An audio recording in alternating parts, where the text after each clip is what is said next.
Hello, this is Dr. Nick. I'm the incrementalist and I'm also a whiskey librarian. I've got a special treat for you today.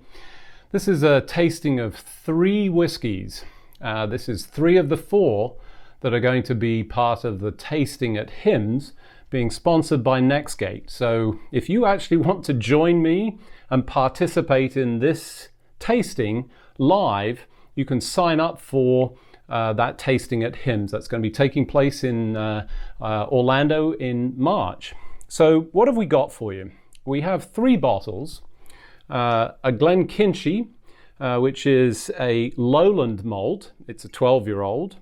We have Clynelish, which is a 14-year-old. That is a Highland malt. Some interesting background to that.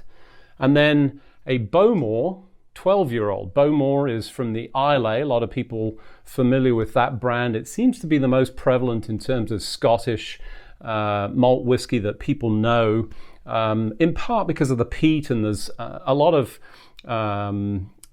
examples of that I think people reference. There will be a 4th, and I don't have that, so that's going to be a live tasting. But if you want to sign up, look in the details below in the video. You can find out where to go to sign up for that. And thanks to Nextgate, who are helping actually establish the identity of patients with assurance so that we know who we're treating and solving some of the great challenges that we have. So, with no more to be said, let's start with the first of these whiskies. So I've poured them out, let them sit for a while. There's some thought around how long you should let those sit based on the age. The Glenkinchie, which is a 12-year-old, so that comes from the lowlands, and I'll put a map in the bottom and point that out, but that's at the southern tip of Scotland, or the southern edge. It's almost an artificial line. Used to be notorious for a much lighter malt whiskey, lighter, flowery sort of taste. That's varied a lot since we've got all of this ability to share both the source ingredients and techniques. So we've seen a lot more spread, so it's not always the same. So what do we do with the whiskey, and what are we going to do at the show? Well, we'll be going through this, but essentially it's nosing, smelling, it's tasting, that's the palate, and then we talk about the after or the finish and how that sort of treats as it goes down. So what can we say about this lowland malt? Well, it's very light, very typical of a lowland malt. You can get grassy smells. It feels a little bit like a summer afternoon. It sort of reminds me of that. And I get this sort of hint of crunchy almonds, almost, you know, like the almonds you get sometimes on planes or in those packets. Hints of that. So let's taste it.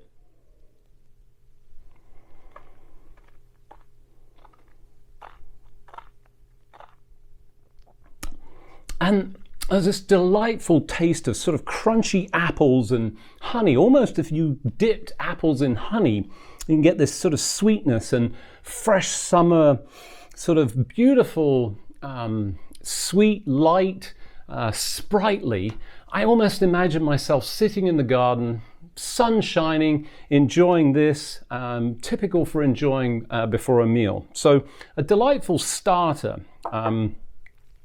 Now, what about the Clynelish? This is a Highland 14-year-old. Fascinating, this distillery. So it's right next door to Brora, which is a distillery that closed in 1983. So there's no more available of that particular malt whiskey. I do happen to have some in my little collection. Not a bottle I've opened as yet, but at some point, I'm sure it's not going to be an investment anymore because I'm going to have to open it. So what do we get with Highlands? They have probably the most variation of taste. We get this sort of wide range. And in fact, this one is over on the east coast of Scotland, not the northernmost of the distilleries, but certainly right up there. But it's on the coast. That always gives an impact. And in this case, when we smell it, we get this sort of complex. There's hints of smoke, but not a lot. So it's not typical of an Islay, but you certainly get a little bit of that. And I can almost feel myself walking through those department stores in the perfume section. Really strong smells of orange and hints of this sort of smoke. Now, what about tasting it?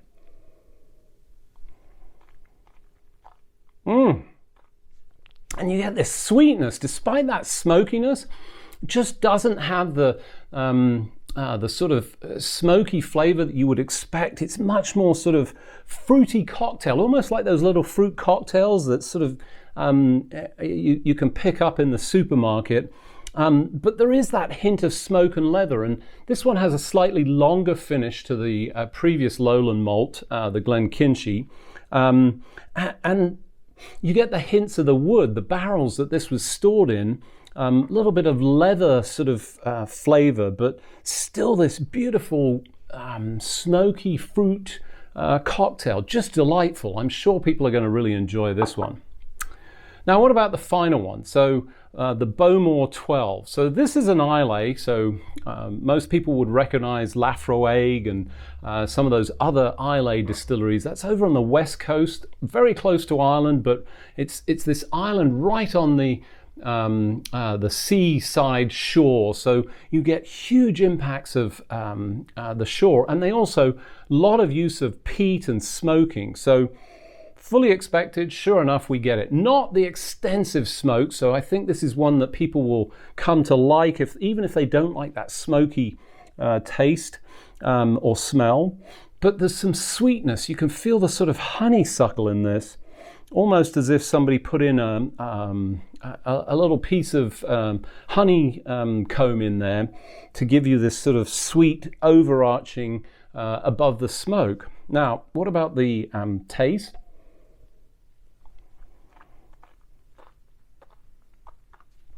Again, that smoke actually more present, not surprisingly, so you can certainly taste it, but not to drown out the other tastes in here. And I get this sort of honey and cherries. It's almost as if somebody dipped a bunch of cherries in honey. And the other thing that you get with these Isleys is it's a little bit oily, which makes it sticky. You can almost chew it a little bit in your mouth. It's really one of these things that you go, I can almost have a whole meal from this. And then the finish, in part because of the oiliness, in part because of the smoke, long, deep, warming, perfect for a winter night. Typically something that you would finish off with, or certainly you wouldn't start with this if you're going to have other whiskies, because it might drown out some of the flavors. So we'll probably be doing this towards the end. But you know, and then almost this sort of seashore salt spray hints that you can feel from that coastal distillery. Now, if you want to experience this and enjoy that whole activity, but with your own glasses in hand and an opportunity to taste these along with me, you need to sign up. We'll provide the details in the bottom of this video. Thanks to Nextgate, I'm really looking forward to running this tasting for them at HIMSS, and I look forward to seeing you all at the HIMSS convention and running a little whiskey tasting. This is Dr. Nick. I'm the incrementalist and a whiskey librarian.